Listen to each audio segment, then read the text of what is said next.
संसार में आज है और संसार में रहते रहते हम क्या हो गए हैं, परमेश्वर के वचन को सुनते सुनते हम क्या हो गए हैं, ऊक गए हैं, है ना। हम लोग ऊक गए हैं कि अरे वही वचन को हम क्या करते हैं, सुनते हैं, वही वचन को हम सुनते हैं और वही वचन हमें सुनाया जाता है। और इसी तरह से आज हम यहाँ देखेंगे कि हम यशायाह का किताब उसका 14 अध्याय उसका 12 हम लोग खोलेंगे एक बार। यशायाह 14 का 12 यहाँ हमें बहुत सुंदर हमें बताने की कोशिश किया गया कि शैतान हम लोग यहाँ पढ़ लेंगे एक बार कि किस तरह से हमें वचन में कहती है। मैं एक पद को पढ़ना चाहूँगा। कहता है, हे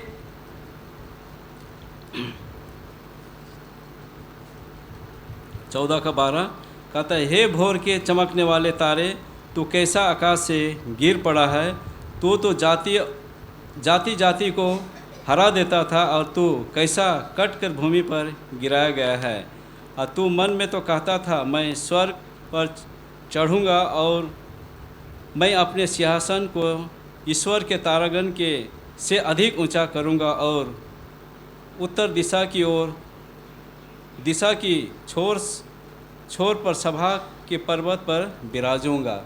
यहाँ देखते हैं कि यहाँ परमेश्वर ने इन्हें कहा कि भोर के तारे एक चमकने वाला के से तुलना किया गया है। और वो कहता है वो जाति जाति को क्या है, हरा देने वाला स्वर्गदूत था। और इसी तरह से उन्होंने जो है अपना बुद्धि का इस्तेमाल किया और कहा कि मैं क्या करूँगा, स्वर्ग के परमेश्वर के राज में मैं विराजमान होऊंगा। इसी तरह से लूसीफर ने क्या किया है कि उन स्वर्गदूतों को 1/3 स्वर्गदूतों को क्या किया, अपने ओर आकर्षित कर लिया। और इसमें देखते हैं कि ईश्वर ने उसको बहुत सुंदर और क्या बनाया, बहुत अच्छा बनाया। उसमें सब प्रकार के क्या है क्या गुण उनमें कूट के भरा हुआ था। और जिसको हम यहाँ पर पाते हैं उसमें बहुत सारे गुण परिपूर्ण थे। और उसमें कहता है कि वो एक चमकते हुआ भोर के तारे के समान है। और कहता है कि जाति जाति को हरा देने वाला। और इसके बाद कहता है वो जाति जाति को हरा देने वाला और उसके सामने कोई भी नहीं टिकने वाला। और कहता है कि वह उत्तम से भी क्या है, उत्तम है। जिसको हम पाते हैं यहेजकेल की किताब उसका 28 अध्याय का 12 में हम पाते हैं। वहाँ कहता है वह बुद्धि से भी क्या था, भरपूर था। वह स्वर्ग में बहुत सुंदर, और कहता है सृष्टि में भी बहुत सुंदर उसको क्या किया गया था, रचा गया था। इतना कुछ था उसमें। और कहता है कि वे आदम के बारी में था, यानी कि परमेश्वर से सबसे करीब रहने वाला था और वो पर्वत पर रहता था। और वो कहता वो बहुत सी बहुमूल्य रत्नों से वो क्या हुआ है, सुसज्जित था कहता है। और यहाँ भी कहता है कि उसको परमेश्वर ने ऐसे ही बना दिया था कि उसके शरीर में क्या है, बाजा, डफली और अनेक प्रकार के सुर संगीत से क्या हुआ था, भरा हुआ था। और उसको और एक चीज़ दिया गया था कि वो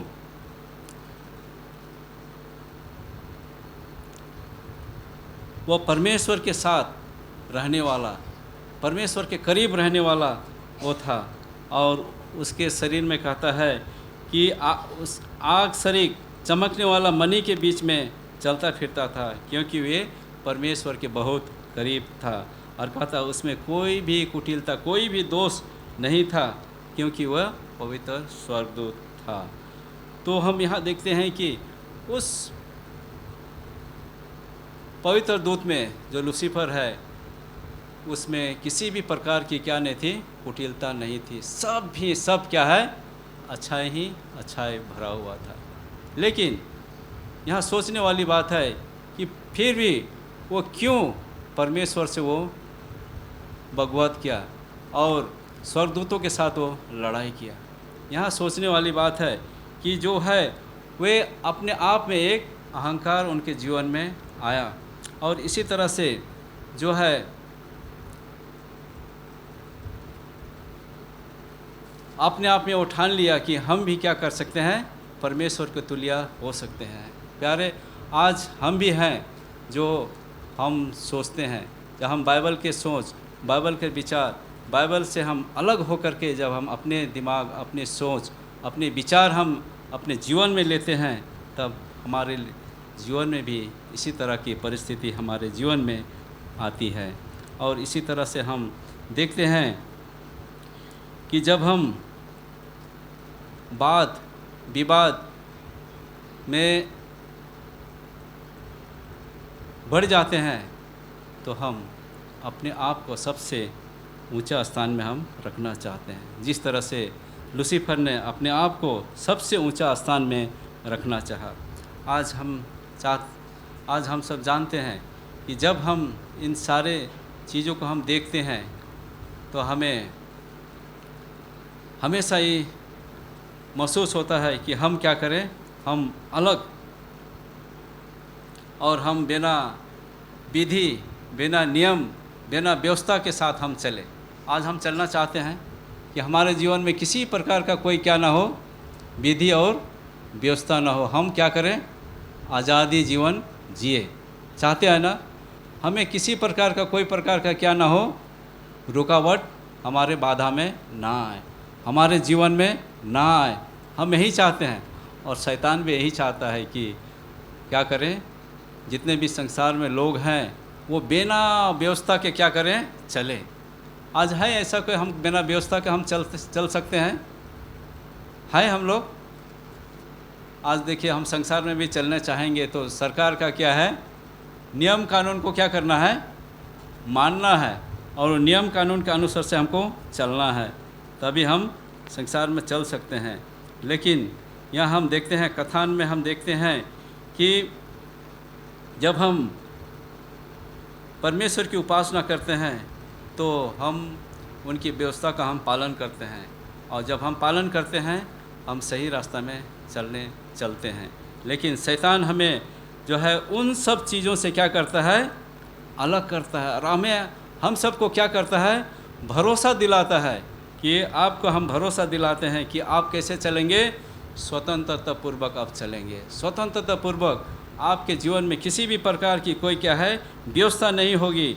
आप बिना व्यवस्था का क्या कर सकते हैं, चल सकते हैं। यही सबसे बड़ा शैतान का क्या है, ताकत है। और इसी के चलते जब देखते हैं कि हमें कोई व्यवस्था का पालन करना नहीं है, किसी चीज़ का हम बिना रुकावट का हम चल सकते हैं, तो हम क्या हो जाते हैं, आज़ाद हो जाते हैं और खुशी हो जाते हैं, और चलते चाहते हैं कि हम क्या करें, उसके मुताबिक हम चले। इसलिए बाइबल में कहता है कि अपनी समझ का सहारा ना लेना, और हम उसी समाज का सहारा को हम ले करके क्या है, चलते हैं। और इसी तरह से जब हम चलते हैं तो हमारे ज़िंदगी में क्या है, किसी प्रकार की क्या है, व्यवस्था नहीं होती है। और जब व्यवस्था होती है तो हमारे जीवन के लिए क्या हो जाती है, बहुत बड़ा समस्या, बहुत बड़ा कठिन परिस्थिति हमारे जीवन में आ जाती है, और इससे हम नहीं निकल पाते हैं। इसीलिए शैतान जो है हम सबको क्या करता है, आसानी से अपनी ओर बहका लेता है, अपनी ओर कर लेता है, और यही कहा जाता है कि आप बिना व्यवस्था के क्या करें, चले। जब हम यहाँ से कहीं यात्रा के लिए निकलेंगे, कोई ट्रेन में चढ़ेंगे, और अगर ट्रेन में चढ़ेंगे और ट्रेन पटरी में नहीं रहेगा तो हमें दिल्ली जाना है, हम पहुँच पाएंगे? हम दिल्ली में पहुँच नहीं पाएंगे। हो सकता है आधा रास्ता भी हम पहुँच नहीं पाएंगे, हम वहीं रुक जाएंगे, और हमारा पटरी वहीं तक रुक जाएगी और हम वहीं रह जाएंगे।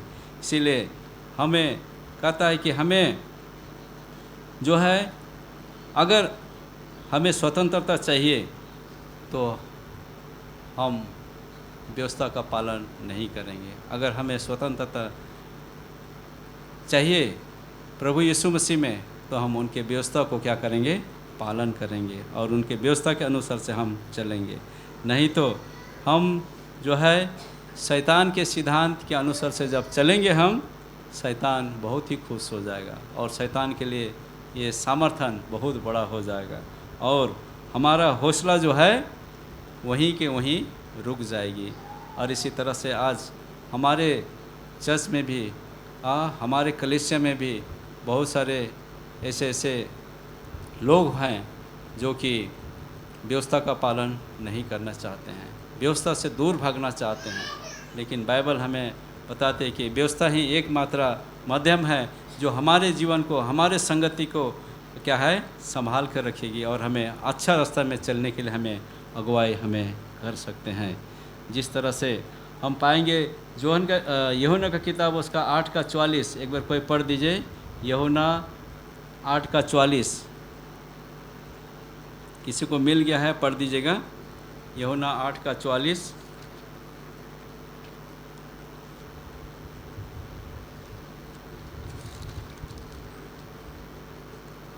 कोई पढ़ दीजिए।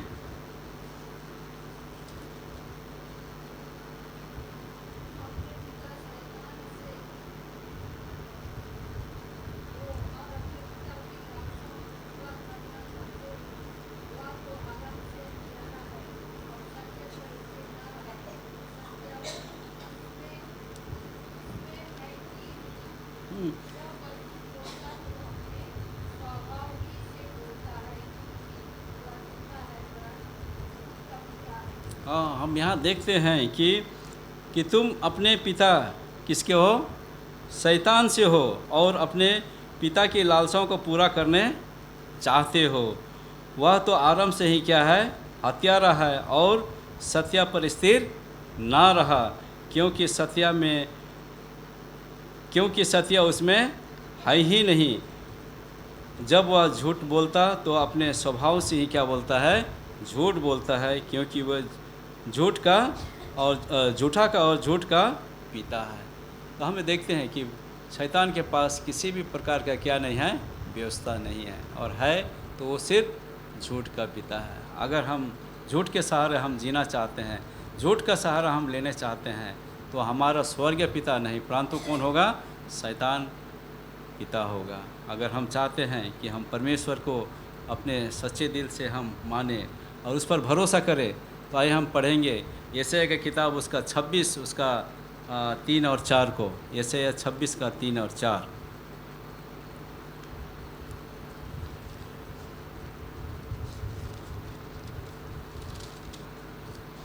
यहाँ कहता है, जिनका मन मुझ में धीरज धरे हुए हैं उसकी तू पूर्ण शांति के साथ रक्षा करता है, क्योंकि वह तुझ पर भरोसा रखता है। यहोवा पर सदा भरोसा रख, क्योंकि प्रभु यहोवा सनातन चट्टान है।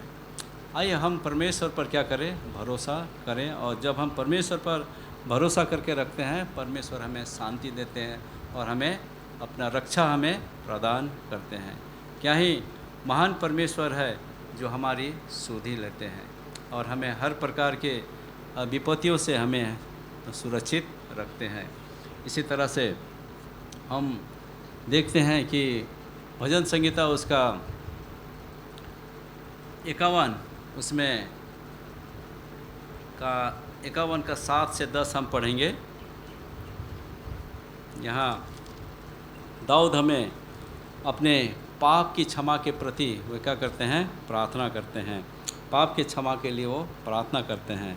कहते हैं, जुफा से मुझे शुद्ध कर तो मैं पवित्र हो जाऊंगा, मुझे धो और मैं हिम से भी अधिक श्वेत बनूंगा। मुझे हर्ष और आनंद की बात सुना, जिससे जो हड्डियां तूने तोड़ डाली है वे मगन हो जाए, और अपना मुंह मेरे पापों की ओर से फेर ले और मेरे सारे सारे अधर्म के कामों को मिटा डाल। और कहता है, हे परमेश्वर, मेरे अंदर शुद्ध मन उत्पन्न कर और मेरे भीतर स्थिर आत्मा नए सिरे से उत्पन्न कर। तो इसी तरह से हम यहाँ देखते हैं कि दाऊद जो है अपने पाप के पश्चाताप के लिए प्रार्थना करता है कि मेरे अंदर नए सिरे से क्या है? नए मन उत्पन्न कर, ताकि मैं क्या हो जाऊं? नए सिरे से उत्पन्न कर। हमारे हृदय में बहुत सारे बुरे सोच, बुरे विचार, बुरे ख्याल है, इन सब को हमें हटा करके हमें परमेश्वर के पास आना है। जब हम परमेश्वर के पास आते हैं, परमेश्वर हमें बहुत सारे आशीष देते हैं। अन्यथा नहीं तो हमारे सोच, हमारे विचार, हमारे चिंताओं को शैतान ले लेंगे और हमें कहेंगे कि आओ मेरे पास कि मैं तुम्हें बिना व्यवस्था का मैं चलने दूंगा। और जब हम बिना व्यवस्था का चलते हैं तो हमारे जीवन में बहुत सारे ऐसे ऐसे चीज़ हो जाएगी जो ईश्वर हमें नहीं चाहते हैं। जिस तरह से शैतान ने क्या किया था, हमारे आदि माता पिता को क्या किया था, आसानी से ठग दिया था, बहका दिया था और उन्हें परमेश्वर के नज़र से दूर ले गया था।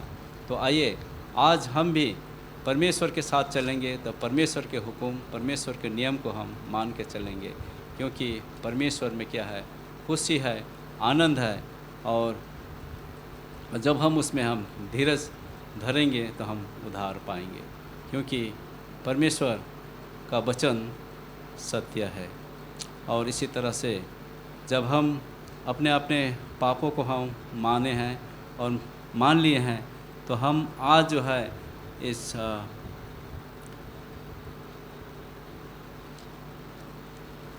प्रभु की ब्यारी में हम आज शामिल होंगे। और जब हम शामिल होते हैं तो हम अपने अपने मन को, अपने अपने हृदय को हम शुद्ध करें और शुद्ध और पवित्र के साथ हम आज की इस पवित्र विधि में शामिल हो। और जिस तरह से इस विधि में शामिल होने से पहले हमें बताई गई है बाइबल से कि जब हम इस विधि में शामिल होते हैं तो हम एक दूसरे के पैर को हम क्या करें, नम्रतापूर्वक हम धोए। और इस नम्रता के विधि को हम पालन करते हुए हम जो है प्रभु की ब्यारी में हम शामिल हो। और इसी तरह से जब हम प्रभु में हम ये नम्रता के विधि को हम पालन करते हैं तो हम प्रभु ने जो हम सबको जो उदाहरण दी है उस उदाहरण को हम पालन कर सकते हैं।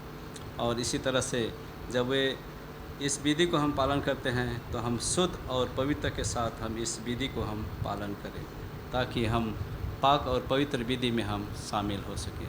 आइए आज हम इस समय हम नम्रता की विधि की ओर हम जाएंगे और परमेश्वर हम सबको अगुवाई करें। आमीन।